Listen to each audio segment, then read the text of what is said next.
Hello दोस्तों, स्वागत है आपका आपके अपने YouTube channel MB defence academy पे। मैं मोहित पासवान स्वागत करता हूं आपका इस डेली करंट अफेयर प्रोग्राम में। आज है 6 फरवरी 2021। तो आज हम यहां डिस्कस करने वाले हैं 6 फरवरी की जो भी मोस्ट इंपॉर्टेंट करंट अफेयर है उसको। ये जो करंट अफेयर है सभी जो भी वनडे एग्जाम्स हैं, लाइक एसएससी के जो इतने भी सारे एग्ज़ाम हैं, रेलवे के, पुलिस के और एयरफोर्स नेवी जैसे सभी एग्ज़ाम हैं जो कि एक दिवसीय परीक्षाएँ होती हैं, इन सभी के लिए बहुत ही महत्वपूर्ण है। तो चलो शुरुआत करते हैं अपना सबसे पहले जो प्रीवियस क्लास का प्रैक्टिस क्वेश्चन था उससे। देखते हैं इसका सही आंसर क्या है। तो क्वेश्चन स्क्रीन पे है आपके सामने। तो इसमें क्या पूछा गया है कि भारत का संवैधानिक रूप से प्रमुख कौन होता है। यहाँ पे संवैधानिक रूप से पूछा गया है, ना कि वास्तविक रूप से। तो इसमें आपको 4 ऑप्शन दिए गए हैं। ऑप्शन ए है प्रधानमंत्री, ऑप्शन बी राष्ट्रपति, ऑप्शन सी मुख्य न्यायाधीश, ऑप्शन डी इनमें से कोई नहीं। तो जो इसका सही आंसर है वो है ऑप्शन बी। जो राष्ट्रपति होता है वो भारत का संवैधानिक रूप से प्रमुख होता है। हालांकि वास्तविक रूप से जो प्रमुख होता है कार्यकारी, वो प्रधानमंत्री को माना जाता है। ठीक है, तो आई होप ये आंसर आपको समझ में आ गया होगा। इसके बाद नेक्स्ट क्वेश्चन देखते हैं। क्वेश्चन नंबर 2 क्या है। तो क्वेश्चन नंबर 2 ये भी राष्ट्रपति से ही संबंधित है, प्रेसिडेंट से। तो इसमें पूछा गया है कि भारत के सेकंड राष्ट्रपति कौन थे। Option A V Giri, option B doctor Zakir Hussain, option C doctor Radhakrishnan, option D इनमें से कोई नहीं। तो इसका सही आंसर है option C, doctor S Radhakrishnan. जो डॉक्टर एस राधाकृष्णन थे ये स्वतंत्र भारत के प्रथम उपराष्ट्रपति भी थे और इन्हीं को बाद में भारत का सेकंड राष्ट्रपति या प्रेसिडेंट बनाया गया था। इसके बाद शुरुआत करते हैं अपने जो आज के करंट अफेयर के क्वेश्चन हैं उनसे। तो देखते हैं पहला क्वेश्चन क्या है। तो पहला क्वेश्चन है कि एरो इंडिया किस तरह का एयर शो है। इसमें जो एरो इंडिया अभी चल रहा है फ़िलहाल में बेंगलुरु के में एक एयरफोर्स स्टेशन है यलहंका, वहाँ भी इसका आयोजन हो रहा है एरो इंडिया का। तो ये किस टाइप का एयर शो है। ऑप्शन ए सैन्य एयर शो, ऑप्शन बी नागरिक एयर शो, ऑप्शन सी ए और बी दोनों, ऑप्शन डी इनमें से कोई नहीं। तो इसका सही आंसर है ऑप्शन बी। जी हाँ, ऑप्शन बी इसका सही आंसर है, ए और बी दोनों। क्योंकि ये जो एरो इंडिया है, जो इसे हम एरो इंडिया 2021 के नाम से भी कह सकते हैं क्योंकि 2021 का ही संस्करण है। तो एक मिलिट्री और सिविल एयर शो दोनों का कॉम्बिनेशन है। इसमें मिलिट्री जो है अदर कंट्री की वो भी पार्टिसिपेट करती हैं और जो सिविल जो एविएशन की कंपनियां हैं वो भी इसमें पार्टिसिपेट करती हैं। उसके साथ ही एक अंतर्राष्ट्रीय लेवल का एयर शो होता है जो द्विवार्षिकीय होता है, मतलब 2 वर्ष में एक बार इसका आयोजन होता है। तो ये आपको समझ में आया होगा और ये अपने आप में फर्स्ट हाइब्रिड एयर शो है। हाइब्रिड एयर शो का मतलब क्या है ये यहाँ पे हम थोड़ा समझेंगे। तो हाइब्रिड एयर शो का मतलब है कि कोविड के चलते इस टाइप का एक प्रोविज़न रखा गया है कि इसमें यह डिजिटली या वर्चुअली आप अवेलेबल रह सकते हैं और उसके साथ ही आप फिज़िकल भी इसमें पार्टिसिपेट कर सकते हैं। तो फिज़िकली तो जो यहाँ पे अवेलेबल हो गए हैं वो फिज़िकली वो तो है ही है, उसके साथ ही अगर आप इस पर डिजिटल प्लेटफॉर्म पे भी इसमें बहुत सारी कंपनियाँ इसमें शामिल हुई हैं। तो इसलिए अपने आप में इसे फर्स्ट हाइब्रिड एयर शो माना जा रहा है या कहा जा रहा है। इसके बाद नेक्स्ट क्वेश्चन देखते हैं। क्वेश्चन नंबर 2 क्या है। क्वेश्चन नंबर 2 है कि वित्तीय वर्ष 2021-22 है यहाँ पे, तो इसको आप अमेंड कर लेंगे। तो वित्तीय वर्ष 2021-22 के लिए केंद्रीय बजट में सतत विकास लक्ष्य है, इसे एसडीजी भी बोलते हैं, एसडीजी। तो सतत विकास लक्ष्य 6 की बात की जाए, एसडीजी 6 या सस्टेनेबल डेवलपमेंट गोल 6 के लिए किस योजना की घोषणा की गई है। ऑप्शन ए हर घर नल योजना, ऑप्शन बी हर घर पानी हर घर सफाई, ऑप्शन सी जल जीवन मिशन, ऑप्शन डी इनमें से कोई नहीं। तो सबसे पहले हम यहाँ पे एसडीजी 6 को समझ देते हैं, क्योंकि ये जो सतत विकास लक्ष्य हैं ये क्या हैं। तो ये तो एक स्टैटिक जीके का पार्ट हो गया एक तरह से, लेकिन जो एसडीजी 6 है उसको पहले यहाँ समझना होगा। तो ये जल से संबंधित है, किससे, वाटर से, कि सभी को जो स्वच्छ जल है पीने योग्य वो उपलब्ध होना चाहिए। तो इससे भी कहीं ना कहीं आप इससे रिलेट कर सकते हैं। बट ये तीनों ऑप्शन में ये भी जल से ही है, तो ये भी जल से ही है, तो ये भी जल से, तो फिर यहाँ पे आपको फिर एक बार डाउट हो जाएगा। तो इसका जो सही आंसर है वो है जल जीवन मिशन, ऑप्शन सी। जी हाँ, जल जीवन मिशन।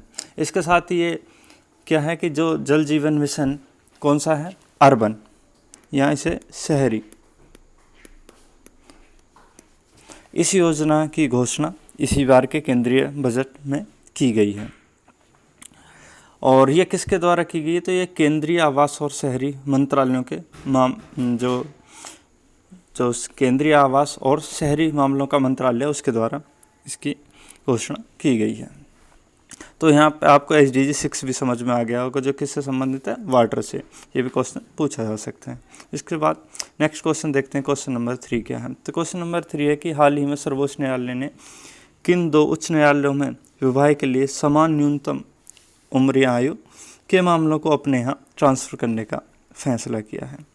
ऑप्शन ए दिल्ली और राजस्थान, ऑप्शन बी दिल्ली और चंडीगढ़, ऑप्शन सी राजस्थान और चंडीगढ़, ऑप्शन डी इनमें से कोई नहीं। तो इसका सही आंसर है ऑप्शन ए दिल्ली और राजस्थान। तो दिल्ली और राजस्थान में ये जो समान न्यूनतम उम्र है विवाह के लिए, इसके मामले चल रहे थे, इसके विवाद चल रहे थे। तो इसको सर्वोच्च न्यायालय जो कि सुप्रीम कोर्ट है उसने अपने यहाँ ट्रांसफ़र करा लिया है कि इस मैटर को अब सर्वोच्च न्यायालय देखेगा। अब मामला क्या है, थोड़ा इसको समझ लेते हैं। जो समान न्यूनतम उम्र का है, तो जो हिंदू विवाह अधिनियम है उसके अनुसार जो लड़के की, जो पुरुष है मेल की, उसकी जो आयु है वो 21 वर्ष होनी चाहिए विवाह के लिए न्यूनतम, और जबकि महिला की या फीमेल की वो 18 वर्ष की गई है। तो कहीं ना कहीं इसी बात को लेकर ये विवाद है कि दोनों की समान होनी चाहिए, बराबर होनी चाहिए। तो ये आपको समझ में आएगा। और ये हमारे किस मौलिक अधिकार से संबंधित है, तो समानता का मौलिक अधिकार, तो उससे संबंधित है। तो कहीं ना कहीं हम इसे जो स्टैटिक जीके उसको भी कोरिलेट करते चलेंगे, जिससे चीज़ों को समझने में आसानी होगी। इसके बाद नेक्स्ट क्वेश्चन देखते हैं, क्वेश्चन नंबर 4 क्या है। तो क्वेश्चन नंबर 4 में क्या पूछा गया कि हाल ही में अमेरिका ने अपने किस देश के साथ सीमा पर स्मार्ट वॉल या स्मार्ट फेंसिंग के निर्माण का प्रस्ताव रखा। वॉल मतलब फेंसिंग, जो 4 दीवारी की जाती है, उसकी बात की जा रही है। तो option A Mexico, option B Canada है, यहाँ पे टाइपिंग मिस्टेक है, तो option B Canada, option C दोनों, ऑप्शन डी इनमें से कोई नहीं। तो इसका सही आंसर है ऑप्शन ए मैक्सिको।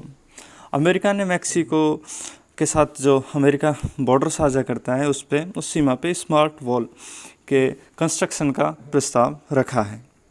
अब यहाँ पे ये तो फैक्ट हो गया कि ये मैक्सिको वाली सीमा के साथ, लेकिन स्मार्ट वॉल होती क्या है, तो इसको समझ लेते हैं। तो स्मार्ट वॉल कुछ नहीं होता, ये अनेकों प्रकार की जो टेक्नोलॉजी हैं आज के, उन सब का उपयोग करते हुए तो सीमा सुरक्षा करना ही स्मार्ट वॉल है या स्मार्ट फेंसिंग का कॉन्सेप्ट है। इसमें क्या होता है, ड्रोन के माध्यम से निगरानी, स्कैनर्स लगे होते हैं, सेंसर्स लगे होते हैं, और जो IR वेव्स होती हैं, इंफ्रारेड वेव्स, तो उनके माध्यम से जो सीमा होती है 2 देशों के बीच उसको सुरक्षित किया जाता है या उसकी सुरक्षा या निगरानी की जाती है। इसके बाद नेक्स्ट क्वेश्चन को देखते हैं, क्वेश्चन नंबर 5 क्या है। क्वेश्चन नंबर 5 है कि हाल ही में NCRB द्वारा CCTNS हैकथॉन और साइबर चैलेंज 2020-21 समारोह का आयोजन कहाँ किया गया। ऑप्शन ए नोएडा में, ऑप्शन बी दिल्ली में, ऑप्शन सी गोवा में, ऑप्शन डी इनमें से कोई नहीं। तो इसका सही आंसर तो है ऑप्शन बी दिल्ली में। तो ये आयोजन दिल्ली में किया गया, तो NCRB द्वारा किया गया। तो यहाँ NCRB को समझना ज़रूरी है। तो NCRB का मतलब है नेशनल क्राइम रिकॉर्ड ब्यूरो, ठीक है। तो आप इसको फुल फॉर्म को समझ लेंगे, जो इसका पूरा नाम है। अब इसके साथ ही NCRB की और बात कर लें, तो NCRB का जो गठन हुआ था वो गृह मंत्रालय के अधीन हुआ था, और ये गृह मंत्रालय के अधीन काम करता है। और इसका कब हुआ था गठन, तो 1986 ईस्वी में किया गया था। अब ये जो हैकथॉन और साइबर चैलेंज, ये जो समारोह हुआ है अभी, तो इसका उद्देश्य क्या है। तो इसका उद्देश्य ये है कि जो पुलिसकर्मी हैं उनकी विश्लेषणात्मक क्षमता और समझ को किसके क्षेत्र में, साइबर क्राइम जो आजकल बहुत बढ़ते जा रहे हैं IT के क्षेत्र में, तो उसको बढ़ाना है। कहीं ना कहीं जो पुलिसकर्मी हैं वो इन सब चीज़ों में अभी पिछड़ रहे हैं, तो उनकी जो विश्लेषणात्मक क्षमता है, एनालिसिस कैपेसिटी है, उसको और बढ़ाना, ताकि वो साइबर क्राइम्स को रोक सकें। इसके बाद नेक्स्ट क्वेश्चन देखते हैं, क्वेश्चन नंबर 6 क्या। तो क्वेश्चन नंबर 6 पे हम आ चुके हैं। तो क्वेश्चन नंबर 6 है कि हाल ही में पंडित भीमसेन जोशी की तो 4 फरवरी को जयंती मनाई गई, वो किस क्षेत्र से संबंधित थे? ऑप्शन ए शास्त्रीय संगीत, ऑप्शन बी नृत्य, ऑप्शन सी सामाजिक कार्य, ऑप्शन डी इनमें से कोई नहीं। तो सही आंसर है इसका ऑप्शन ए शास्त्रीय संगीत। पंडित भीमसेन जोशी शास्त्रीय संगीत से संबंधित थे और उनका जन्म 4 फरवरी 1922 ईस्वी को हुआ था और इन्हें 2008 में भारत रत्न भी दिया जा चुका है, जो कि भारत का सर्वोच्च नागरिक सम्मान है। और इसके साथ ही अगर हम कुछ फैक्चुअल बातें कर लेती हैं, तो जैसे शास्त्रीय संगीत होता है तो ये 2 प्रकार का होता है, एक हिंदुस्तानी शास्त्रीय संगीत और एक भारतीय शास्त्रीय संगीत। और जो भारतीय शास्त्रीय संगीत उसको कर्नाटक संगीत भी कहते हैं। और जो शास्त्रीय संगीत की जो अवधारणा वो नाट्य शास्त्र से है, ठीक है। तो आप इसको भी कहीं ना कहीं फैक्ट के रूप में याद रखेंगे। और इसके 2 टाइप्स कौन कौन से बताएं एक मैंने, तो पहला हिंदुस्तानी और सेकंड भारतीय। भारतीय को क्या कर्नाटक संगीत के नाम से भी जाना जाता है और ये जो साउथ इंडिया उसमें फेमस है। उसके बाद अगर यहीं पे देख लेते जो पंडित भीमसेन जोशी है, तो ये किससे संबंधित है? तो ये हिंदुस्तानी शास्त्रीय संगीत से संबंधित थे। किस टाइप से वाले से थे? हिंदुस्तानी। ये आपको और यहाँ पे एक्स्ट्रा नॉलेज होगी। इसके बाद नेक्स्ट क्वेश्चन पे पहुँचते हैं, क्वेश्चन नंबर 7। तो क्वेश्चन नंबर 7 है कि हाल ही में किस राज्य ने सबसे पहले 5 लाख लोगों का टीकाकरण पूर्ण किया है? तो 5 लाख लोगों की यहाँ बात की जा रही है, जो कोरोना का वैक्सीनेशन हो रहा उससे रिलेटेड। तो ऑप्शन है Uttar Pradesh, option B Madhya Pradesh, option C Kerala, option D Rajasthan. तो सही आंसर है इसका ऑप्शन है उत्तर प्रदेश। तो उत्तर प्रदेश पहला राज्य बन गया है जिसने सबसे पहले अपने 5 लाख लोगों को इसका कोविड का वैक्सीनेशन कंप्लीट करा दिया है। इसके बाद नेक्स्ट क्वेश्चन देखते हैं, क्वेश्चन नंबर 8 क्या है। तो क्वेश्चन नंबर 8 है कि हाल ही में किस राज्य ने अपना पहला ह्यूमन मिल्क बैंक खोलने की घोषणा की है? तो ऑप्शन दिए गए हैं आपको 4। Option A Karnataka, option B Gujarat, option C Kerala, option D Andhra Pradesh. तो इसका सही आंसर है ऑप्शन सी केरल। जी हाँ, केरल ने अपना हाल ही में फर्स्ट ह्यूमन मिल्क बैंक खोलने की घोषणा की है। अब यहाँ पे ये जो ह्यूमन मिल्क बैंक है, इसका उद्देश्य समझ लेते हैं। इसका उद्देश्य क्या है? तो इसका उद्देश्य ये है कि जो नवजात बच्चे होते हैं बहुत छोटे, उनके लिए नेचुरल ह्यूमन मिल्क प्रोवाइड कराना या ये कि उनको उपलब्धता हो, ये सब सुनिश्चित कराना इसका उद्देश्य होगा। इसके बाद नेक्स्ट देखते हैं क्वेश्चन नंबर 9 क्या है। क्वेश्चन नंबर 9 पे हम आ चुके हैं। तो क्वेश्चन नंबर 9 है कि हाल ही में राष्ट्रीय सुरक्षा परिषद किसकी? भारत की राष्ट्रीय सुरक्षा परिषद की बात की कि नए अध्यक्ष कौन बने हैं? भारतीय राष्ट्रीय सुरक्षा परिषद, इसके नए अध्यक्ष कौन बने हैं? Option A SN Subramaniam, option B RK Tiwari, option C Praveen Sinha, option D इनमें से कोई नहीं। सही आंसर है इसका ऑप्शन ए SN सुब्रमण्यम। तो SN सुब्रमण्यम अभी हाल ही में भारतीय राष्ट्रीय सुरक्षा परिषद के नए अध्यक्ष बने हैं। राष्ट्रीय सुरक्षा परिषद, इसको शॉर्ट में क्या बोलते हैं? NSC, नेशनल सिक्योरिटी काउंसिल इसका इंग्लिश में नाम है। इसको भी आप याद रखेंगे। इसके बाद एक और इसमें बात कर लेते हैं कि ये जो SN सुब्रमण्यम है, ये L&T एक काफ़ी बड़ी कंपनी है, इसके CEO हैं ये इस टाइम पे साथ ही। और इनका जो सिलेक्शन हुआ वो 3 साल के लिए हुआ। 3 साल तक ये इस पोस्ट पे रहेंगे। इसके बाद नेक्स्ट देखते हैं क्वेश्चन नंबर 10 क्या है। तो क्वेश्चन नंबर 10 है कि हाल ही में बॉक्सिंग फेडरेशन ऑफ इंडिया के अध्यक्ष कौन बने हैं? Option A Gurvinder Singh, option B Ajay Singh, option C Ajit Joshi और ऑप्शन डी इनमें से कोई नहीं। तो इसका सही आंसर है option B Ajay Singh. Ajay Singh boxing federation of India के नए अध्यक्ष बने हैं और साथ ही मैं आपको बता दूं ये पहले से ही बॉक्सिंग फेडरेशन ऑफ इंडिया के अध्यक्ष थे और ये दोबारा से रीइलेक्टेड हैं इलेक्टेड मतलब ये पुनः निर्वाचित हुए, पहले भी यही थे और दोबारा फिर से इनको ही चुना गया है, इनका ही निर्वाचन हुआ है। तो ये हो गया आपके आज के करंट अफेयर के क्वेश्चन। और फिर देखते हैं आपके लिए जो कल के लिए क्या है, कल के लिए आपका जो प्रैक्टिस क्वेश्चन है वो क्या रहने वाला है, उसको देखते हैं। तो क्वेश्चन आपके सामने आपकी स्क्रीन पर है। ऑप्शन है कि क्वेश्चन है कि हाल ही में जारी किए गए डेमोक्रेसी इंडेक्स 2020 में भारत का कौन सा स्थान है। ऑप्शन है 50वां, ऑप्शन बी 51वां, ऑप्शन सी 82वां, ऑप्शन डी इनमें से कोई नहीं। तो जो भी इसका सही आंसर है आप कमेंट बॉक्स में बताएंगे।